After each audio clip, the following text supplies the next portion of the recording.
예, 난세의 영웅이 난다 하는 말 있지 않습니까?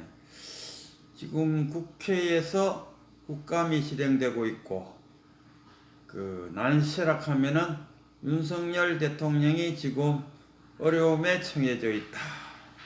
그걸 굳이 뭐 난세라고 이야기하면 난세죠. 야, 이럴 때 보면은 대구의 그 홍얍삽이 그리고 유 배신자, 이 두 사람이 나타나갖고 서로 뭐 영웅인 척해서 하면서 한마디씩 하는데, 뭐 유 배신자는 국민을 개돼지로 아느냐, 깔끔하게 사과하면 되지 이렇게 표현하고, 지금 민주당 아들이 지금 해대는 꼬라지를 보면은 사과해갖고 될 일인가 싶어요. 물론 뭐 민주당을 제가 너무 비하해서 민주당을 좋아하시는 분한테는 신뢰가 됐다 싶은데, 저는 뭐 대구 사람으로서 저희 정치 성향을 그냥 여과 없이 표현했을 뿐입니다. 그렇고 홍얍삽이, 제가 그 늘 얍삽이라고 잘 이야기하는데 정말 얍삽해요. 어떤 쪽에 무게추가 있느냐 보고 그 무게추로 움직인다는 거니까. 물론 뭐 두 사람의 목적지는 뭐 어째 대통령 한번 돼볼까 이런 생각을 갖고 샀는데, 그 다 어쨌든 간에 그 우리 수행자들이 깨달음을 얻기 위해서 수행을 하고 있다, 이렇게 생각하지 않습니까? 내가 수행을 하는 것은 깨달음을 깨닫기 위해서다. 목적을 깨달음에 두고 수행을 하고 있지 않습니까? 그러면은 백날 수행해도 깨닫지 못해요. 왜? 내가 지금 벌써 깨달아져 있는데 뭘 또 수행을 한다고 깨달아집니까? 그러면은 목적을 두고 수행을 한다는 것은 중생심이라, 중생심이 하는 짓거리는 업을 쌓을 뿐이고, 보살이 하는 행위는 공덕을 쌓는다. 어쨌든 간에 대구서 그 두 얍삽이하고 유배신자가 극하고 있을 때, 진작 국회에서는 정진석이라는 지금 비상대책위원장, 야 정말 국회에서의 그 한마디를 들어봤는데, 야 무슨 이야기냐 하면은 그 민주당에서 외교 참사다, 그래서 외교부 장관의 목을 날리갖고 국회에서 통과시켰다 아닙니까? 그 정도로 외교 참사다고 하면서 막 떠드는데, 정신석이라는 참 걸쭉한 영웅이 나타나갖고 한 칼에 잘라버려. 야 정말 무협지로 이야기하면 수백 명이 달라드는데 한 장수가 칼을 휘둘러서 그 수백 명의 모간지를 단칼에 잘라버리는, 그런 장면을 느꼈어요. 제가 생각할 때는 그 대통령이 그 바이든하고 이야기를 하고 좋잖아요. 그 바이든하고 그 자리에서 대화를 나눌 수 있었다는 그거 하나만 해도 자꾸 뭐 48초간 대화했다 했었는데, 그 전국에서 몰려든 유엔 회원국이 얼마나 많습니까? 그 대통령마다 다 어쨌든 간에 바이든하고 한마디 하고 싶어갖고 기회만 노리고 있는데, 실제로 바이든하고 이렇게 서갖고 대화를 나누는 정상들은 3명밖에 없어요. 영국하고 멕시코, 브라질은 이제 신임이 돼갖고 그 미국 대통령하고 뭐 자담에 비슷하게 정상회담을 했고, 나머지들은 정말 그 바쁜 와중에, 우리도 그 가기 전에는 정상회담 하려고 했죠. 그러나 바이든이 그 하루 늦게 유엔에 도착해 버렸다 아닙니까? 그것도 변수가 영국 여왕이 죽어버렸고, 이런 변수는 전혀 고려하지 않고 윤석열이가 뭐 외교 참사를 냈다, 뭐 그 일본 총리하고 그 만나갖고 어떻게 국기 하나 걸지 않고 맨 땅에서 대화를 하느냐, 뭐 이런 식으로 막 엄청난 비하를 참사다, 외교 참사다 하고 막 하는데, 정진석이가 한마디 했지요. 외교 참사라는 게 도대체 뭐냐? 외교 참사라는 것은 문재인이가 중국 가서 혼자 밥 먹고 그 같이 갔던 수행원들은 그 중국 공안들한테 붙들려 갖고 기절할 만큼 두드려 맞고 왔는데 이게 바로 외교 참사요. 또 누구야? 문재인이가 뭐 북한 제재를 풀어달라고 막 만나는 정상마다 이야기할 때 프랑스 정상으로부터 면박당했다 아닙니까? 지금은 그딴 소리 할 때가 아닙니다. 면박에서 바로 찔러버려. 그런 것들이 외교 참사가 아니냐 하고 한마디 해버렸어요. 정말 듣는 이로 하여금 듣는 이로 가면 좀 그렇고 제가 이렇게 들어보니까 이 정진석 오선의 의원이다 그러는데 5선인가 6선인가요? 그 정도 할 가치가 있는 부인이네. 놀래버렸어. 비상대책위원장을 맡는 것도 그렇지 않습니까? 주호영이가 잘라졌다 아닙니까?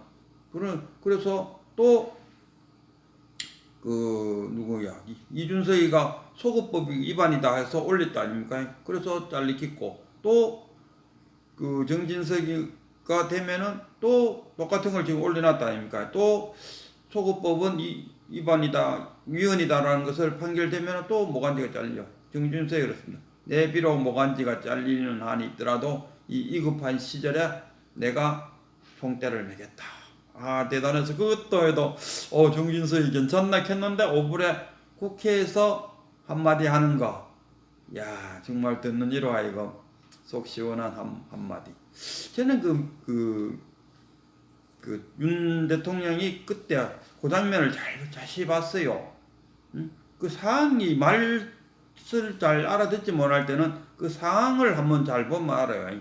그리고 바이든하고 그리고 짧은 시간에 48초라고 그러더만 그 짧은 시간에 그래도 대화를 나눌 수 있었다는 거. 서로 간에 막 양팔을 이렇게 만지면서 이렇게 했다니까 하면서 친근감을 표시하고 그 하나만 해도 끝이에요. 말이 뭐 필요합니까? 우리 선사들 만나갖고 주정자 한 번만 내밀어도 모든 뜻이 다 통하는데 서로 간에 바이든으로부터 양어깨를 턱 이렇게 만져주는 그 자체. 그리고 윤석열도 이렇게 하더라고요. 서로 간에 친근 표시한 그것만 해도 100마디 말보다 낫다 이런 이야기입니다. 그러니까 큰 스님한테 이렇게 썼던 투자 선사가 자기 스승한테 부처가 무엇입니까? 하고 정중하게 물었어요. 물으니까 스승이 투자 선사를 물끄러미 쳐다봤어요. 그러고는 다시 산행을 보행해야 되나? 보행을 계속 이렇게 절마당을 이렇게 걸었어요. 그래갖고 그냥 자기 스승이 아무 말도 안 하니까 못 알아들었나? 어쩌나 다시 한 번 더 부처가 무엇입니까? 하고 물으니까 스승이 돌아보면서 한마디 했죠. 그대는 어찌 우정물을 2번 뒤집어 쓰려고 하느냐. 이렇게 딱 그 한마디에 탁 깨쳤어요. 처음에 부처가 무엇입니까? 하고 물었을 때 스승이 뒤돌아서서 물끄러미 쳐다본 게 100마디 말보다 더 컸지요. 그걸 못 알아들었는 거래요. 깨달지 못하니까 물끄러미 쳐다보는 그 자체를 못 알아들었는 거예요. 윤석열이가 뭐라 했을 때 바이든이 그냥 아무 말 없이 윤석열의 양팔을 툭툭 한번 쳐주는 거 그걸로 끝이라요. 그보다 100마디 1000마디 한들 무슨 의미가 있겠습니까? 그래서 서로 간에 그 짧은 시간의 대화를 통해서 윤석열도 친감을 느끼고 표현했어요. 거기에 무슨 말이 더 필요하겠습니까? 그리고 이제 돌아 나왔어요. 그리고 윤석열 얼굴이 환했어요. 환하고 나오면서 이제 옆에 보니까 외교부 장관 박진하고 뒤에 참모들이 쭉 따라 나왔는데 윤석열이가 저 너무 좋은 즐거운 기분에 한마디 했어요. 아마 그때 바이든하고 연관적이 뭐니까 바이든도 찬조로 한 80억 불을 낸다 그랬어요. 그리고 윤석열이도 우리도 한 1조 원, 1억 불 낼게요. 이래 됐어요. 근데 탁 돌아서면서, 가만 생각해보니까, 이건 제 생각입니다. 지금부터.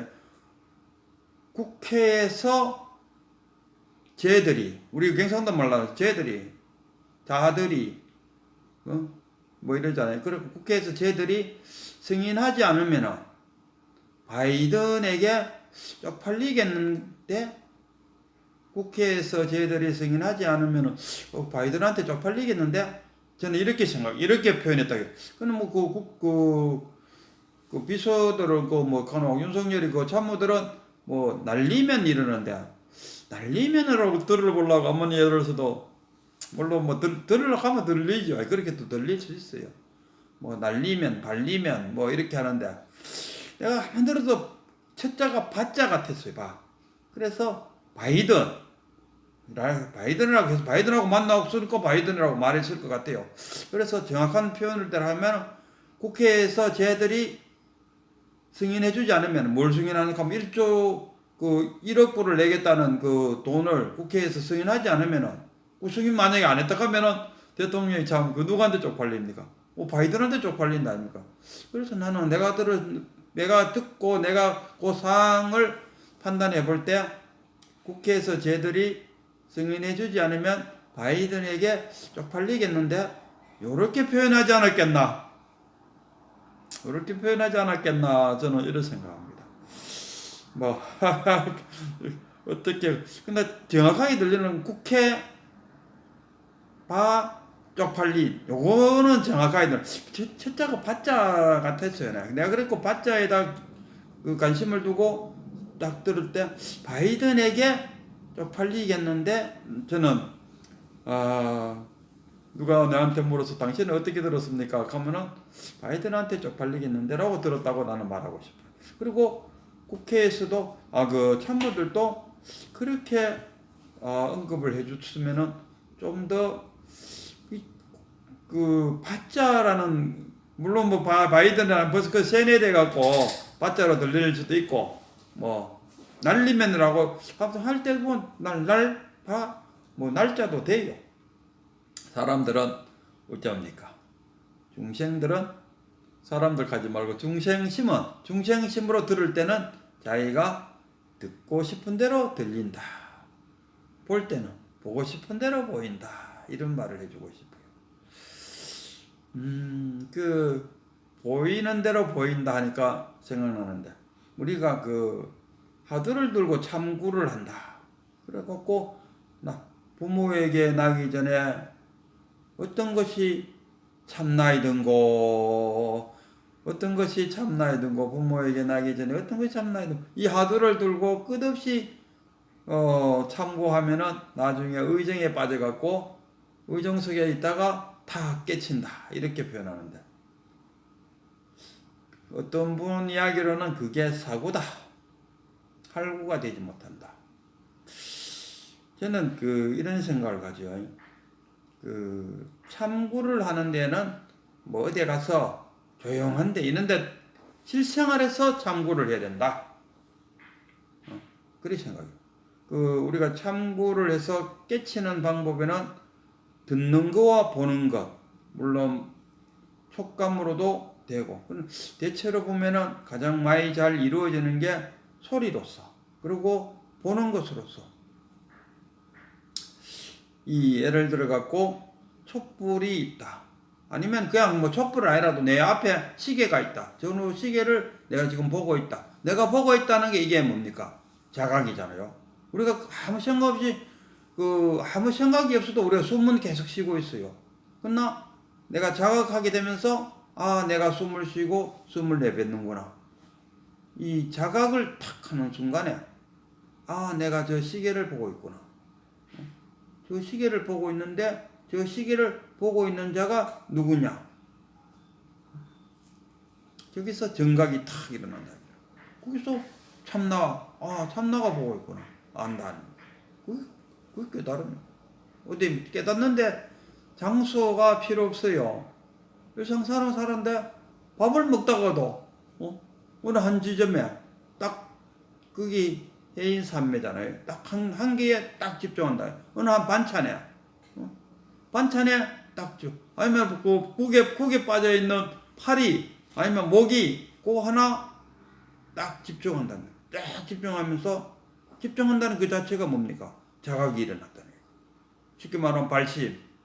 그러면은 이 지금 국에 빠져 있는 이 파리를 바라보고 있는 이 자가 누구인가? 바로 자기가 드러나는 거예요. 그게 자격. 그게 참나. 조건이 있으면은 작용이 일어나는. 거기서 참나. 이 손이 끄덕끄덕 하는 거는 여기에도 가만 보면은 뭐가 있습니까? 참나가 있죠. 소리도 마찬가지 아닙니까? 저 어떤 소리가 탁 들렸다. 그리고 소리가 사라졌다. 아까 소리가 탁 났을 때 소리를 듣는 자가 있어요. 그리고 소리가 사라졌다. 그러면 아까 듣던 그 자가 소리와 같이 사라졌나? 한번 생각해 보세요. 안 사라지고 있다. 그 양 있어요. 그 있는 그 자가 누구냐요? 그 자가 바로 부처다. 본래 면목이고, 뭐, 견선선볼, 뭐, 이름이야. 뭘 갖다 붙인지. 한 물건? 무일물? 무일물 가니까, 무일물. 그 무일물자, 물자를 빼고, 무일을, 자기 스님이 뭐라 합니까? 우리 한국불교대학교 그 스님을 무일 스님이라 그러잖아요. 거기서 자기는 무일물에서 따왔다 그러더라고요. 뭐 이름을 뭐 어떻게 붙이든지 간에 그거잖아요. 오직 이것뿐이다. 이거다. 어제 그 어떤 강의를 들어보면은 오직 이것뿐이다. 이겁니다. 이거. 이것 말고 또 뭐라고 말할 수 있겠습니까? 오직 이겁니다. 그 이름이야 뭐 그 이름도 짓고 싶지를 않으니까 그렇게 저는 뭐 듣기 좋게 견서 이렇게 표현을 한다. 바로 그겁니다. 그러니까 뭐 어디 가서 뭐 그 자선해갖고 뭐 참선하고 뭐 그럴 필요가 없어요. 어느 순간 어느 장면에서 자기가 자각만 하면 돼요. 우리가 그게 아무 자각 안 하니까 왜 합니까? 숨을 쉬어도 내가 숨을 쉰다는 생각을 안 하잖아요. 언제 한순간이라도 숨 안 쉬는 순간이 없어요. 계속 들숨 날숨 쉬고 있으면서도 우리가 숨을 쉰다는 걸 자각하지 않잖아요. 그러나 어느 순간에 내가 숨을 쉬고 있다는 순간을 딱 자각함으로써 안다 아닙니까? 우리가 그냥 항상없이 막 보이는 대로 보잖아요. 그러나 내가 딱 저기 있는 선풍기를 딱 집중한답니까? 내가 지금 선풍기를 보고 있다. 보고 있는 저자가 누구냐? 단지 내 눈이 보고 있는가? 내 눈이 보고 있는 건 아니다. 내 눈을 통해서 단지 창문을 통해서 들어온 것을 보고 있는 그 자가 누구인가? 그러니까 겐지스 강가에서 부처님이 계실 때에 어느 국왕이 찾아왔어요. 나이가 한 80이 넘었어요. 국왕이 찾아와서 그 예의를 갖추고 부처님한테 물었어요. 지금 내 나이가 80인데 지금도 제가 깨칠 수가 있겠습니까? 하고 물었어요. 근데 부처님은 이런 질문을 했죠. 이 겐저스 강을 국왕께서는 몇 번 보셨습니까? 하니까 예, 제가 어릴 때 그 겐저스 강을 한번 보았고 젊을 때 한번 보았고 지금 이렇게 늙은 나이에 또 한번 보았습니다. 이렇게 답했어요. 그러니까 부처님이 그러면은 어릴 때 그 겐저스 강을 본 그자와 젊었을 때 겐저스 강을 본 그자와 지금 늙어서 겐저스 강을 보고 있는 그자가 같은 자입니까? 다른 자입니까? 그 한마디에 탁 깨쳐버렸어요. 우리도 일상생활이 그러지 않습니까? 내가 지금 몸은 이렇게 늙었는데도 마음은 아직 젊다 이거라. 몸은 아무리 늙고 병들고 팔다리가 잘려나가도 마음만큼은 어릴 때나 젊을 때나 지금이나 같다 이런 이야기. 그 자가 누구냐? 그게 우리가 찾고자 하는 참나요. 나의 본래 면목이요. 무의진인이고 무의진인 하니까 그 누구야? 임재선사가 늘상 그러잖아요. 이 무의진인을 찾아라. 그러니까 이제 듣는 것도 마찬가지입니다. 아까까지에도 내가 들려오는 소리를 듣고 있었고 소리는 사라졌는데도 불구하고 소리를 듣고 있는 그 자는 어디를 갔느냐? 오면 그 자리에 있네. 있는 그 자가 거식입니다. 한 물건이고 이것이고 오직 그겁니다. 그러니까 아니 내가 듣는 자와 보는 자가 어디 있느냐를 찾는데 굳이 뭐 화두를 들고 낑낑댈 필요가 어디 있고 뭐 저기 동굴 속으로 조용한데 구석에 처박혀 갖고 있을 필요가 없고 새벽에 일어나 갖고 뭐 부처님처럼 모르니까 6년간을 고행하고 어떤 사람은 밥을 안 먹고 어떤 사람은 잠을 안 자고 우짜우짜 한날 그거 다 소용없는 짓거리라요. 응? 내가 누구냐 했을 때 저 앞에 있는 저 시계를 보고 있는 자 그자가 나일 뿐이고 들려오는 소리를 듣는 자 그자가 난데 소리는 아무 데서나 소리가 들려오고 보는 것은 24시간 동안 눈 떠 있는 동안은 다 본다 아닙니까? 그런데 굳이 뭐 보는 자와 듣는 자를 찾으려고 동굴로 들어가고 밥 안 먹고 잠 안 잘 필요가 뭐 있습니까? 네, 늘 이야기하는데 견성 깨달음에 대한 기대치를 낮춰야 됩니다. 그걸 낮춰야 됩니다. 진짜 낮춰가라. 내려놓아라. 아상을 내려놓아요. 아상만 내려놓으면은 찾고자 하는 참나는 저절로 그거네. 저절로 합니다. 오늘은 그 종록록 65칙의 그 주인공이 수산선사입니다. 이 수산선사가 누구냐 하면은 방금 말했던 임제 밑에 줄 가서 풍열, 임제종이 임제가 자기 그 위에 항백한테 가서 불법 대의가 뭡니까 물었는데 항백이가 뭐 두 말 없이 주정자로 20방 두드려 팼다 아닙니까? 그래 맞고 나와서는 아이고 또 옆에 있던 그 목주선사가 그래 갔다 오니까 뭐라 그러던가요? 그냥 아무 말 안 하고 주정자로 20방 때리던데요. 그래요. 한 번만 더 가보지요. 그래 또 한 번 더 가보라 해갖고 또 가서 불법 대의가 뭡니까 하니까 항백이 또 말없이 또 주정자로 20방 두드려 패버렸어요. 그리고 또 이제 목조선사 가서 오브레는 뭐라 하던가요? 아까하고 똑같이 주정자로 20방 두드려 맞았습니다. 그래요. 그래도 뭐 남자 삼시세파이라 했는데 한 번 더 가봐야 안 되겠어요. 또 임자가 또 가서 또 불법 대의가 무엇입니까 하기도 전에 한번 벌써 20방 두드려 맞고 아이고 나는 이제 안 되겠어요. 항백이하고는 인연이 안 맞는 것 같아갖고 나는 떠날랍니다 하고 떠날라 할게냐. 그래갖고 떠나기 전에 그러면 인사를 하고 떠나라 할게냐. 그리고 그것도 맞는 말이었지. 임자가 이제 항백이한테 가서 아이고 저는 떠날랍니다. 그리고 어디 가려고 하는데 갈 데는 없습니다. 그냥 무작정 나가볼 생각. 그래 그러면 저기 어디가 내 친구 그 영우가 있는데 우리 도반 그 영우한테 가서 한마디 한번 들어봐라 할게. 알겠습니다. 그거는 끌레절레. 그리고 영우한테 또 갔다 아닙니까? 갔더니만 영우가 그 소리를 탁 듣고는 야 혹시 임재가 그렇게 친절하게 자세하게 가르쳐 주던가 하니까 그 한마디에 임재가 탁 깨쳤다 아닙니까? 그래갖고 임재의 불법도 별것 아니네 이렇게 그 번역됐는데 우리 성본 스님은 그렇게 번역하면은 그건 오류다. 임재의 법이 아주 간략하고 압축되어 간단 명료하다. 응? 항백의 법은 간단 명료하다. 이렇게 그 한문을 번역해야지. 항백의 불법도 별것 아니네. 이렇게 번역한 것은 다 오류다 이야기합니다. 혹시나 공안을 접했는 분이 있다면은 항백의 불법은 별것 아니네 라는 것을 그건 오류고 간단 명료하구나 이렇게 했다는 말이 정설이 아닐까 저는 그렇게 생각합니다. 우리가 뭡니까 마상근이다 하는 것도 우리가 마상근 그러니까 말을 대마 삼배자는 그걸 마삼근이다 이렇게 받아들이는데 아닙니다. 참깨 세발 마상근이다 참깨 세근이다.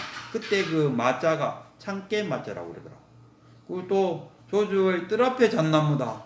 잣나무 아니, 그 뭐 측벽나무든가 그렇다. 그게 오류에서, 번역의 오류에서 나왔다. 항백의 법이 별 것 아니구나가 아니고 간단 명료하구나.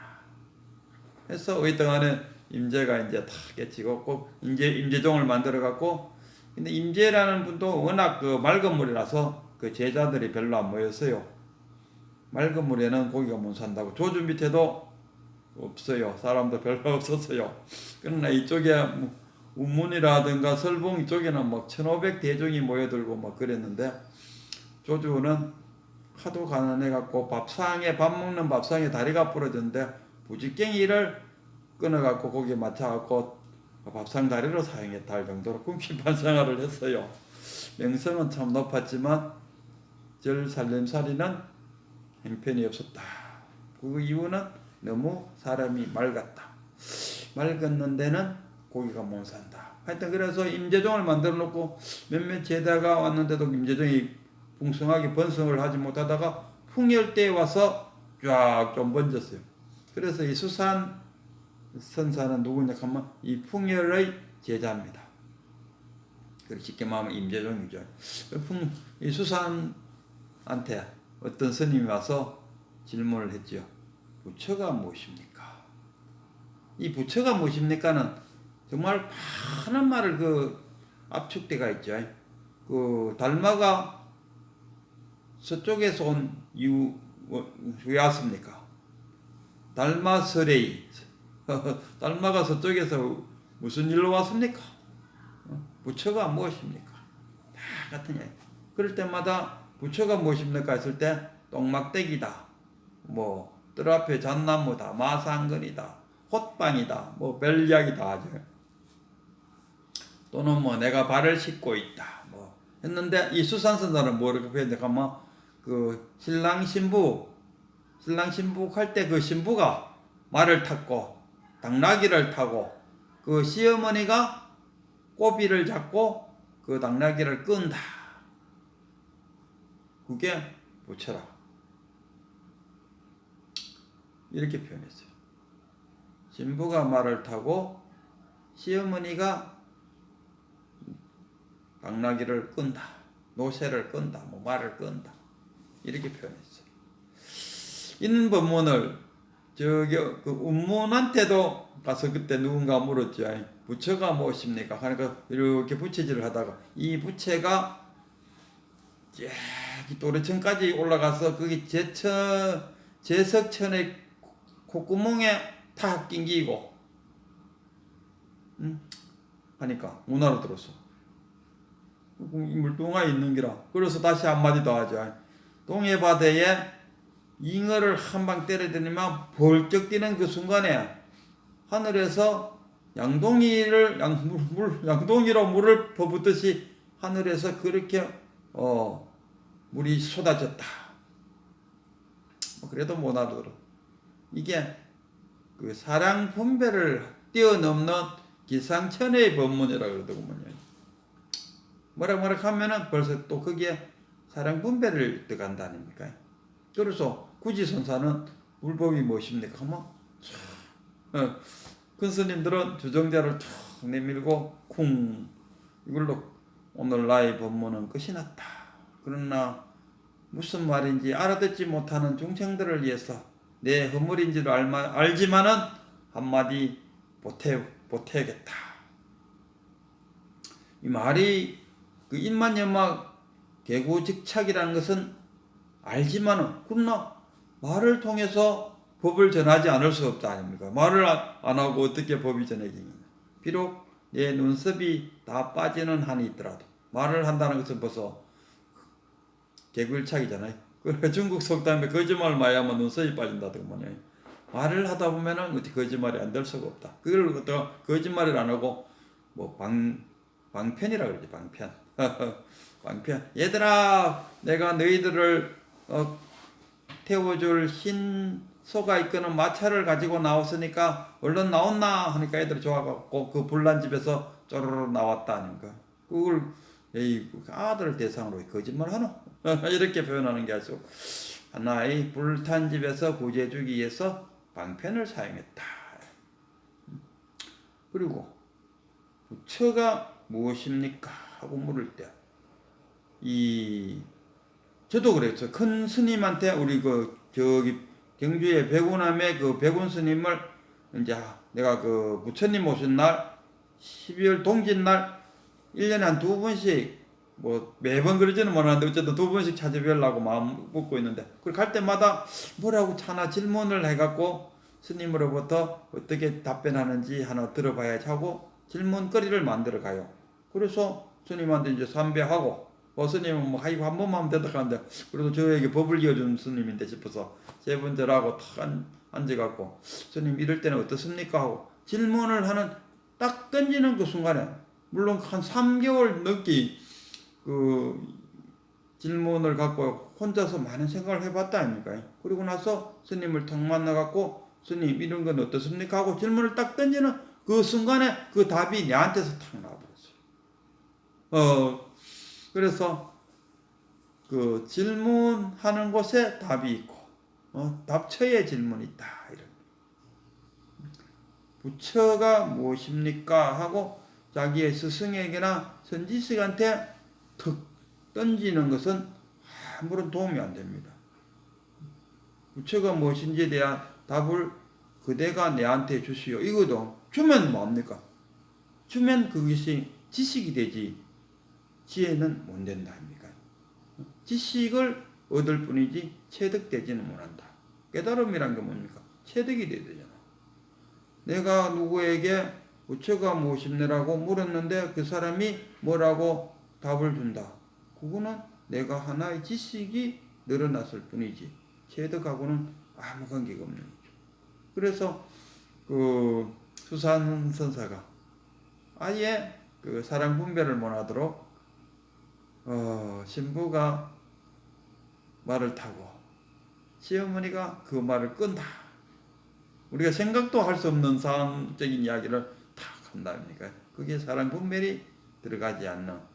그래서 혹시나 네가 이 말을 듣고 뭔가 깨쳤으면 하는 생각에 이야기를 던졌다 아닙니까? 그래도 그 말이 무슨 말인지, 뭐 그럴 리가 있겠나? 어떻게 신부가 말을 타고 시어머니가 그 말을 끈단 말이야? 택도 없는 소리. 이러면은 정말 깨달음하고는 천리말리. 평생에도 그는 깨닫지 못해요. 그럼 어떻게 해야 깨닫느냐? 아까도 말했지만은 내가 촛불을 보고 있다면 촛불을 보고 있는 제자가 누구냐? 시계를 보면 밥을 먹을 때 숟가락을 딱 들 때 저 숟가락을 보고 있는 제자가 누구인가? 거기서 아하, 이거구나 하고 탁 깨칠 수도 있고, 또 소리가 들렸을 때 저 소리를 듣는 자가